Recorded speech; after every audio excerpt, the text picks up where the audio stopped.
नमस्कार दर्शक बंधु, कौन आपण भी निज घर सुख समृद्धि को नहीं टिके चिंतित अछंती कि? कौन आपण भी अन्य मानक परि निज घरे सुख समृद्धि को आवाहन करने ପାଇଁ ଚାହୁଁଛନ୍ତି कि? तेबे बछा बछा पांचटी शुभ वास्तु गछ आज आपण मानक कहबे जेउ गछ आपणक घरे रहिले आपणक घरु करज नाश होइथाए, घर ऋण मुक्ति होइथिबा सहित झगड़ा शांति श्रृंखला सदा सर्वदा बजाय रही थाए। झगड़ा दूर हो शांति श्रृंखलार सदा सर्वदा आपणक घरे बास रही थाए। एही जो पांचटी गछ विषय आज आपण मानक कहबी शास्त्रीय प्रमाण सहित कहबी जे काहेकि एही गछ घरे रहिबा निहाती दरकार अटे। एही गछ घरे रहिले आमर कौन उन्नति होई थाए, कारण आजिकली समस्ते वास्तुरे घर तैयारी करबा एवं वास्तु गछ निज घरे लगावा पई बहुत प्रयास करिथांती, चेष्टा भी करिथांती एवं समस्तंकर गोटे इच्छा थाए। दर्शक बंधु, आमे धरित्री माता को किछि दबा किंबा न देबा गोटे गछ तो निश्चय दे परिबा, से वास्तुरे हेउ पछे गछटी धरित्री माँ को प्रत्येक मनीष दान देवा निश्चय दरकार अटे। सेही धरित्री माता उपरे सकाळु राति जाए आमे केते जे ओळी करूचे सबु धरित्री माता सहुचंती। तेबे आमर भी गोटे दायित्व अछि, वास्तु हो पछे वास्तु गछ हिसाब रे भी गोटे गछ आमे धरित्री माँ को प्रदान करिबा एवं सेही वास्तु गछ आपनको घरर केते जे उन्नति करिवो निजे भी विश्वास करि परिबे नाही, किंतु एहाकू सठिक दिगरे सठिक दिशारे लगाइबा दरकार।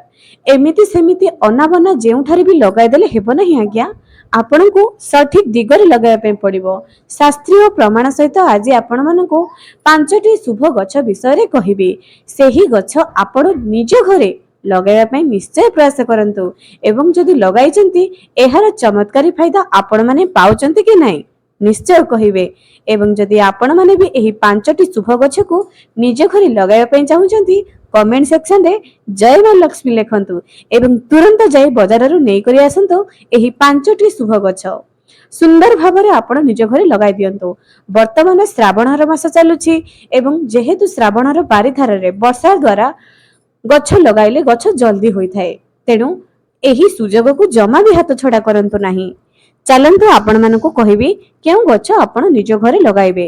ता आगुरु मोर प्रिय दर्शक मानको मु अनुरोध करूछि जे जदि ए पर्यंत चैनल को सब्सक्राइब करि नांती निहाती सब्सक्राइब करंतु, पाखरे थिबा बेल आइकन को क्लिक करी वीडियो को गोटे लाइक टे करि दियंतु एवं कमेंट सेक्शन रे जय मां लक्ष्मी लिखि दियंतु एवं सेही गछ आपण माने निज घर को आनिबे कि नहीं निश्चय मतामत रखंतु। चलंतु प्रथमे आमे जानिबा नील अपराजिता। प्रथमे एहार शास्त्रीय प्रमाण जानि रखंतु जे नील अपराजिता को काहेकि पसंद केउ देवी देवता को आपण माने लगाइबे एवं एही नील अपराजिता घरे रहिले फायदा कोन। प्रथम कथा, जेउ घरे नील अपराजिता थाए सेही घरर सदस्य माने करजरु मुक्ति रहिथांती। प्रथम जिंस करज समस्या रे केबे भी पड़ी नथांती। एही नील अपराजिता गछ सदा सर्वदा उत्तर पूर्व दिगरे रहिबाटी भलो। जदि आपण करजरे पडुचंती गोशालार माटी आनी नील अपराजिता गछ मूଳରେ ढाଳି दियंतु, देखिबे करज समस्या मुक्ति पाइबे।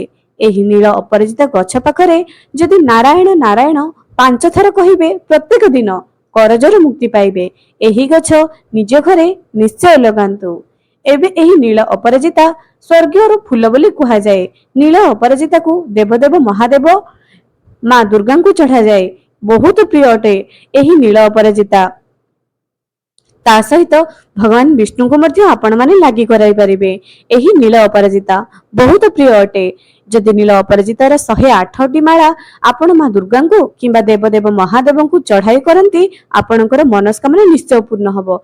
एही नील अपराजितार जे चेर थाए एहाकू जदि आपण माने निजर बाहुरी धारण करिवे, शुक्रवार दिन नील अपराजितार चेरा को गंगा जल रे धोई करी जदि निजर बाहुरी धारण करिवे आपण माने करज समस्या मुक्ति पाइबे एवं डरिबे नाही। जे कोनोसी कार्य को गले भी आपणकर मन रे गोटे दृढ़ आत्मबल आसीबो। एहा तो थिला प्रथम गछ। द्वितीय गछ गंगशिउली गछ, जहाको स्वर्गर पारिजात फूल बोली कुहा जाए। एहाको इंद्रदेव एही धरापृष्ठ को आनिथिले। ଏହି ଗଛ ସାଧାରଣତଃ ଶୀତ ଦିନେ ବହୁତ ହୋଇଥାଏ ଏହି ଫୁଲ ଏବଂ ଏହା ରାତିରେ ହୋଇଥାଏ ପୁଣି ଝଡ଼ି ଯାଇଥାଏ। ତେବେ ଏହି ଫୁଲ ଗଛକୁ ଆପଣ ମାନେ କଣ କରିବେ, ନିଜ ଘରର ପୂର୍ବ ଦିଗରେ ଲଗାଇବେ। ଏହା ତଳେ ମାଟିରେ ବି ଯଦି ଲଗାଇବେ ଏହା ବହୁତ ବଡ଼ ହବ, ଫୁଲ ଆପଣଙ୍କର ପୂଜା ପାଇଁ ଭଲ ଭାବରେ ହୋଇଯିବ। ଏବେ ଏହି ଗଛକୁ ଭଗବାନ ବିଷ୍ଣୁଙ୍କୁ ଏହି ଫୁଲ ଦିଆଯାଏ। ଦେବଦେବ ମହାଦେବଙ୍କୁ ବି ବହୁତ ପ୍ରିୟ ଅଟେ। ଏହି ଫୁଲ ପ୍ରତ୍ୟେକ ଦେବୀ ଦେବତାଙ୍କୁ ପ୍ରିୟ ଅଟେ। ତେଣୁ ଯଦି ଗୋଟାଏ ବି ଫୁଲ ଆପଣଙ୍କୁ ମିଳିଯାଏ ଦେବଦେବ ମହାଦେବଙ୍କ ପାଖରେ ନିଶ୍ଚୟ ଲାଗି କରନ୍ତୁ ଏବଂ ଏହି ଗଛର ପତ୍ରକୁ ବାଟି କରି ଯଦି ଆପଣ ମାନେ ପିଇବେ, ଯଦି ମ୍ୟାଲେରିଆ ଜ୍ୱରରେ ଆପଣ ମାନେ ବାରମ୍ବାର ପୀଡ଼ିତ ହେଉଛନ୍ତି ଏହା ବି ଆପଣଙ୍କର ନିଶ୍ଚୟ ଦୂର ହବ, ପୁରା ମୂଳପୋଛ ହୋଇଯିବ ଆପଣଙ୍କ ଶରୀରରୁ। ତେବେ ଏହି ଗଛ ନିଶ୍ଚୟ ଆପଣ ନିଜ ଘରେ ଲଗାଇ ଦିଅନ୍ତୁ। ଏବଂ ଦର୍ଶକ ବନ୍ଧୁ, ନୀଳ ଅପରାଜିତାର ଆଉ ଗୋଟିଏ କଥା ବି ଆପଣ ମାନେ ଜାଣି ରଖନ୍ତୁ। ଏହି ଗଛ ତ ମାଳି କରି ହୋଇଥାଏ। ମନେ ରଖନ୍ତୁ, ଏହି ଗଛ ଯେତେବେଳେ ମାଳି ଥାଏ ଏହାର ଡଙ୍କ ଯେମିତି ପୂର୍ବ ପଟେ ଲହି କରି ରହିବ, ଅନ୍ୟ କେଉଁ ଦିଗ ପଟେ ଯେପରି ନ ଲହିବ, ଏହା ପ୍ରତି ଟିକେ ଧ୍ୟାନ ଦେବେ। ଏବେ ଆମେ ତୃତୀୟ ଗଛ ଜାଣିବା, ବ୍ରହ୍ମ କମଳ ଗଛ। ଏମିତିରେ ଆପଣ ମାନେ ଜାଣିଥିବେ ଯେ ବ୍ରହ୍ମ କମଳ ପ୍ରଭୁ ନାରାୟଣଙ୍କର ଯେକୌଣସି ବି ସ୍ୱରୂପକୁ ଦିଆଯାଏ।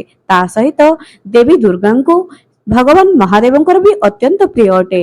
ଏହି ଗଛ ଆପଣ ମାନେ ନିଜ ଘରେ ନିଶ୍ଚୟ ଲଗାନ୍ତୁ ଏବଂ ଏହାକୁ ସୂର୍ଯ୍ୟ କିରଣ ତ ନିଶ୍ଚୟ ଟିକେ ପଡିବା ଦରକାର ଅଟେ।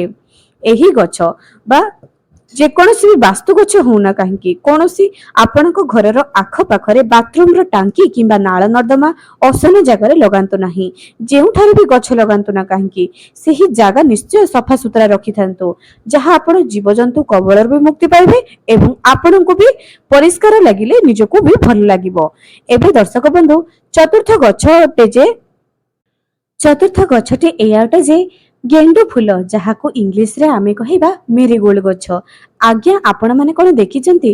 ସାଧାରଣତଃ ଏହି ଗଛ ମାର୍ଗଶିର ମାସ ପାଖାପାଖି ହୋଇଥାଏ।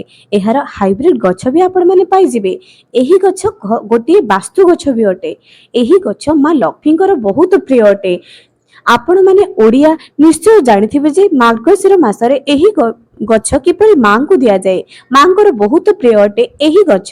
ତେଣୁ ଏହି ଗଛ ନିଜ ଘରେ ନିଶ୍ଚୟ ଲଗାନ୍ତୁ। ଏହି ଗଛ ଯେତେବେଳେ ମଣିଷର କାନ ଟାଣୁଥାଏ, ମେଡିସିନ ବି ଯେତେବେଳେ କାମ ଦେଇନଥାଏ, ଏହାର ପତ୍ରକୁ ଯଦି ଆପଣ ମାନେ ଭଲ ଭାବରେ ଛେଚି କରି ଦୂରକୁ ନିଜ କାନରେ ପକାଇବେ, ତୁରନ୍ତ ଆପଣ ମାନେ ସେହି କଷ୍ଟରୁ ମୁକ୍ତି ପାଇବେ। ପଞ୍ଚମ ଗଛ ଏଇଆ ଅଟେ ଯେ ବଣ ମଲ୍ଲି ବା ଖାଲି ମଲ୍ଲି, ଯାହାକୁ ଆମେ କହିବା। ଏହି ଗଛ ସାଧାରଣତଃ ଗ୍ରୀଷ୍ମ ଦିନରେ ଫୁଟିଥାଏ, କିନ୍ତୁ ଏହି ଫୁଲ ଜଗନ୍ନାଥଙ୍କର ବହୁତ ପ୍ରିୟ ଅଟେ। ଆପଣ ମାନେ ନିଶ୍ଚୟ ଜାଣିଥିବେ ବଣମଲ୍ଲି ଭଗବାନଙ୍କର ବହୁତ ପ୍ରିୟ ଅଟେ। ଏହାର ବାସ୍ନା ପ୍ରଭୁଙ୍କୁ ବହୁତ ପ୍ରିୟ ଅଟେ। ଏହି ଗଛ ଯେଉଁଠାରେ ବି ଥାଏ ସେହି ଜାଗା ଗୋଟିଏ ଅଲଗା ପ୍ରକାରର ସୁଗନ୍ଧିତ ଆଣିଦିଏ। ଏମିତିରେ ଆଜିକାଲିର ପ୍ରତ୍ୟେକ ଲୋକ ଚାହାନ୍ତି ଗଛଟିଏ ଲଗାଇବା ପାଇଁ। ସମସ୍ତଙ୍କର ଗୋଟିଏ ମନ ଥାଏ ଗଛ ଲଗାଇବା ପାଇଁ। ଏହାକୁ ଆପଣ ମାନେ ସବୁବେଳେ ପୂର୍ବ ଦିଗରେ ଲଗାଇବେ, ବିନା ସୂର୍ଯ୍ୟ କିରଣରେ ଏହା ହେବ ନାହିଁ।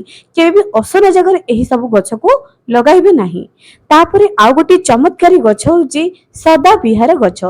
ସଦାବିହାରୀ ଗଛ, ଯାହାକି ଯେକୌଣସି ବି ରଙ୍ଗର ଆପଣ ମାନେ ଶୁକ୍ରବାର ଦିନ ନିଜ ଘରେ ନିଶ୍ଚୟ ଲଗାଇବେ। ଏହି ଫୁଲ ଗଛ ଯଦି କେଉଁଠାରୁ ଆପଣଙ୍କୁ ରାସ୍ତାରେ ମିଳିଯାଏ, ତୁରନ୍ତ ଉପାଡ଼ି କରି ଶୁକ୍ରବାର ଦିନ ନେଇ ଆସନ୍ତୁ। ଏହି ଗଛ ଯଦି ଆପଣ ମାନେ ଉପାଡ଼ିକି ଫିଙ୍ଗିଦେବେ, ମାନେ ଏହି ଗଛ ଏତେ ଚମତ୍କାରୀ ଯେ ଆପଣ ଭାବିବେ କି ଆପଣ ଲକ୍ଷ ଲକ୍ଷ ଟଙ୍କାକୁ ଆପଣଙ୍କ ଘରୁ ନିଜେ ବାହାର କରି ଫିଙ୍ଗି ଦଉଛନ୍ତି। ଆଜ୍ଞା ହଁ ଦର୍ଶକ ବନ୍ଧୁ, ଏହି ଗଛ ବିଲକୁଲ ବି ଆପଣଙ୍କ ଘରୁ ଉପାଡ଼ିକି ଫିଙ୍ଗିବେ ନାହିଁ। ଏହି ଗଛ ଆପଣ ନିଜ ଘରେ ନିଶ୍ଚୟ ଲଗାଇବେ। ଏହାର ଚମତ୍କାରୀ ଫାଇଦା ଆପଣ ମାନେ ନିଶ୍ଚୟ ଜାଣିବେ। ଆଜ୍ଞା, ଏହାର ଫୁଲ ହେଉ କି ନୁହଁ, ଯଦି ଗଛ ଆପେ ଆପେ ଆପଣଙ୍କ ଘରେ ଉଠି ଯାଉଛି କିମ୍ବା ଆଖପାଖରେ ଦେଖୁଛନ୍ତି ନା, ତୁରନ୍ତ ନେଇକରି ଆସନ୍ତୁ ଆପଣଙ୍କ ଘରକୁ। ଏହି ଗଛ ମା ଲକ୍ଷ୍ମୀଙ୍କର ବହୁତ ପ୍ରିୟ ଅଟେ। ଏହି ଗଛ ନିଜ ଘରେ ନିଶ୍ଚୟ ଲଗାନ୍ତୁ। ଏହି ଗଛ ଗୋଟିଏ ବାସ୍ତୁ ଗଛ ଅଟେ, ଯାହାକି ଘରେ ଲଗାଇବା ଦ୍ୱାରା ଘରେ ମା ଲକ୍ଷ୍ମୀଙ୍କର ବହୁତ ଆଶୀର୍ବାଦ ଥାଏ। ଏହି ସବୁ ଗଛ ଆଉ ଗୋଟିଏ କଥା ବି ଜାଣି ରଖନ୍ତୁ, ଏମିତିରେ ସମସ୍ତଙ୍କ ହାତରେ ସମସ୍ତଙ୍କ ଘରେ ଏହି ଗଛ ହେବ ନାହିଁ। ଯାହା ଘରେ ଋଣ ବଢି ବଢି ଚାଲୁଥିବ କିମ୍ବା ସେମାନେ କରଜରୁ ମୁକ୍ତି ପାଇ ପାରୁନଥିବେ, ବାରମ୍ବାର କରଜ ପଡିଥିବ, ସେହି ଘରେ ଅପରାଜିତା ଗଛ ହେବ ନାହିଁ କେବେ ବି। अपरिचित गछ तांको घरे केबे भी हेबो नाही। जहा घरे माँ लक्ष्मीकर बास नथिबो बा टंका जानी सुनी से माने कर भाग्य रे थिबो जे तांको भाग्यरु एतिकी टंका नष्ट होई जिवो सेमानंको घरे केबे भी सदा बाहर गछ रहिबो नाही। एवं तुलसी गछ तो देखिबे जहा घरे नकारात्मक ऊर्जा थिबो तांको घरे तुलसी गछ केबे भी रहिबो नाही। सब जिंसर गोटे शास्त्रीय प्रमाण रही। आशा करुच्ची एही भिडियोटी आपनको निश्चय भल लागिथिबो। एही गछ निज घर को निश्चय आणंतु। आज पई रहिली पुणी देखाइबो आगामी एक सुंदर भिडियो रे।